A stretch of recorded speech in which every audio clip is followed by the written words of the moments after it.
Part 1 extended. I dropped by just to say hello, but she said, "Why don't you stay a little longer?" The clock on her wall ticked softly, the sound oddly intimate in the quiet that followed her laughter. I noticed small things then, the way her lamp cast a warm glow that softened the edges of the room, the faint scratch on the coffee table she absent-mindedly traced with her finger, the slow, steady rise and fall of her breathing against my shoulder. "This feels familiar," I said, breaking the silence. She tilted her head slightly, cheek pressing more firmly into me. "Good familiar or dangerous familiar?" I huffed a quiet laugh. "Both." She smiled without lifting her head. "That tracks." We sat like that for a while, not talking, not rushing. Her fingers toyed with the seam of my sleeve, not consciously, like her body had made a decision before her mind caught up.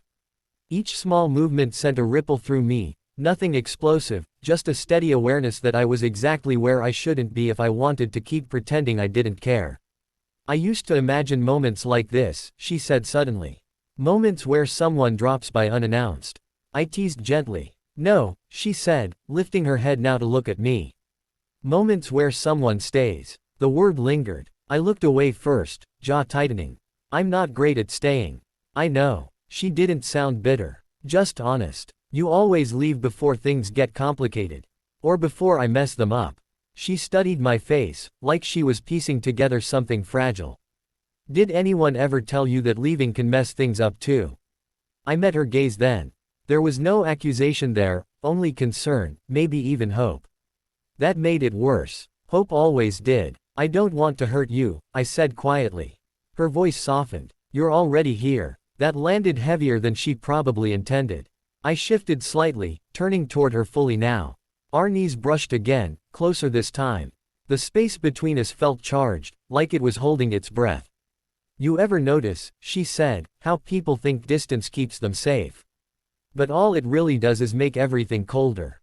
I nodded slowly. "I've lived there." She smiled sadly. "Yeah, I figured." She stood then, breaking the moment just enough to let the tension breathe.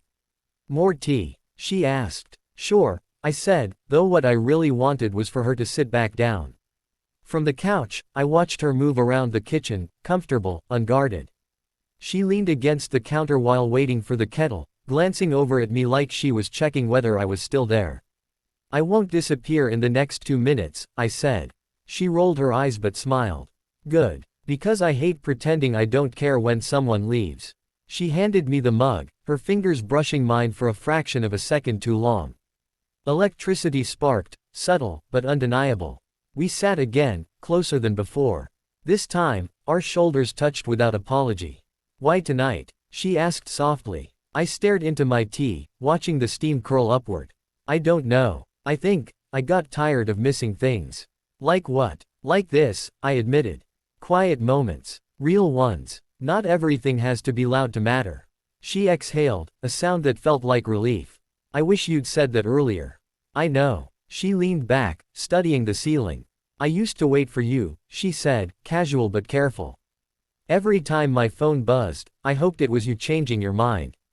Guilt tightened my chest. "I didn't know." She glanced at me. "You did. Just didn't want to." "Fair." I set my mug down. "I'm trying now." Her eyes searched mine, cautious. "Trying how?" "By not running. By sitting here, even though it scares me." She smiled, softer this time. "Good start." The rain began then, light at first, tapping against the windows. The city outside blurred, the world shrinking to this room, this couch, this moment suspended between what was and what could be. "I like the rain," she said. "Makes it feel like the rest of the world is on mute." "Yeah," I agreed. "Like we get a pause."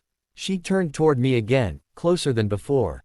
Her knee rested against mine now, deliberate. "You don't have to leave just because it's late." I hesitated. "I should. But you don't want to." I didn't answer, which was answer enough. She reached out, fingers resting lightly on my wrist. The touch was gentle, almost tentative, like she was giving me space to pull away if I wanted. I didn't. Instead, I turned my hand, letting my fingers lace with hers. Her breath hitched, not dramatically, just enough to tell me it mattered. "There," she whispered. "That wasn't so hard." I smiled. "You're dangerous." She grinned. "You already knew that." We sat like that, hands intertwined, the rain growing steadier outside. There was no rush, no desperate need to define anything. Just two people choosing not to look away. Promise me something, she said quietly. What? Don't make tonight mean nothing tomorrow. I squeezed her hand gently. I won't. She leaned in, forehead resting against mine. Close enough that I could feel her breath, smell the faint trace of tea and something unmistakably her. Good, she said. Because I'm tired of almosts. So was I. And as the rain washed the city clean outside, I realized that staying, really staying, might be the bravest thing I'd done in a long time. Part 2, the morning after, staying a little longer. I woke to the sound of rain still lingering, softer now, like it had exhausted itself sometime before dawn. For a moment, I didn't move. I just listened, to the quiet hum of the city, to the faint tick of that same clock, to her breathing beside me. Slow, even, real. That's when it hit me. I was still there. Not on the couch this time, but in her bedroom, light slipping through half-drawn curtains, painting the walls in pale gold. I lay on my back, one arm bent behind my head, the other resting where it had apparently decided to stay, around her. She was curled against me, hair a soft mess, face relaxed in sleep.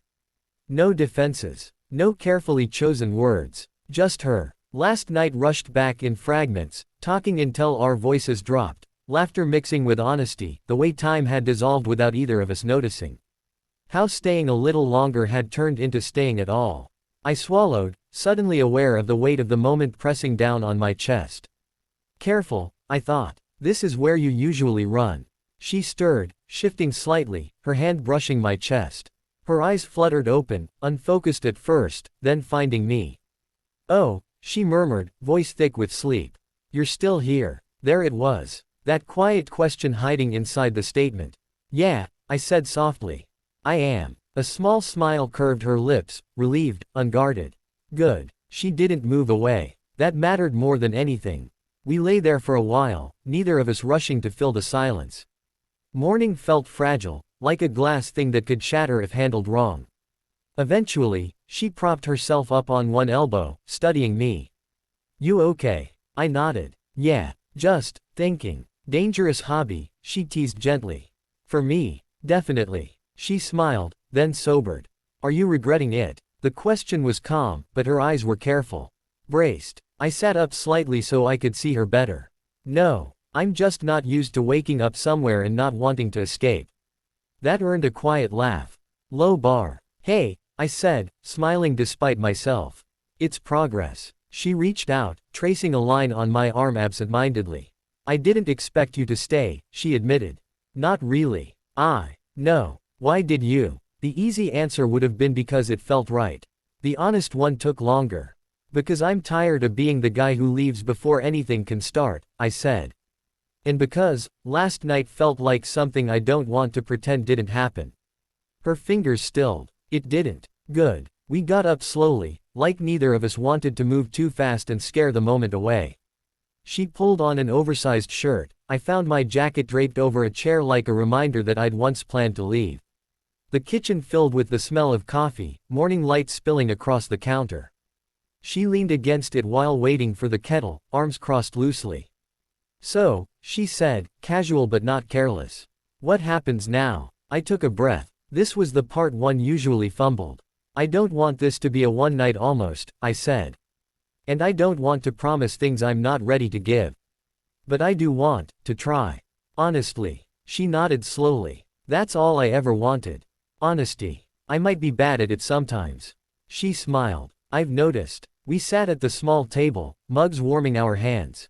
The city outside was waking up, cars passing, voices drifting up from the street.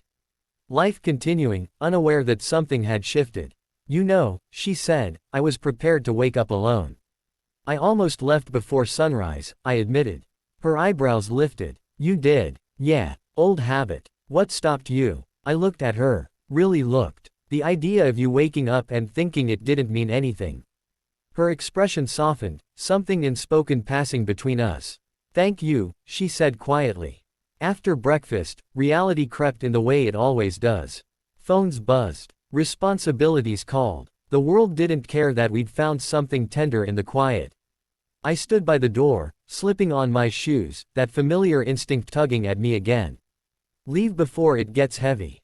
Leave while it's still simple. She watched me, arms folded, not defensive, just waiting. I'm not disappearing, I said, sensing it. She smiled, but there was caution there now. I know. Just, don't make me guess. I won't, I promised. And this time, I meant it. At the door, I hesitated, then leaned in and pressed a gentle kiss to her forehead. Not dramatic, not rushed, just real. Text me, she said. I will. Outside, the rain had finally stopped. The streets gleamed, washed clean, like the city had been given a second chance. As I walked to my car, something unfamiliar settled in my chest, not fear, not urgency. Hope. The kind that doesn't demand anything. The kind that waits. And for once, I didn't feel like running from it.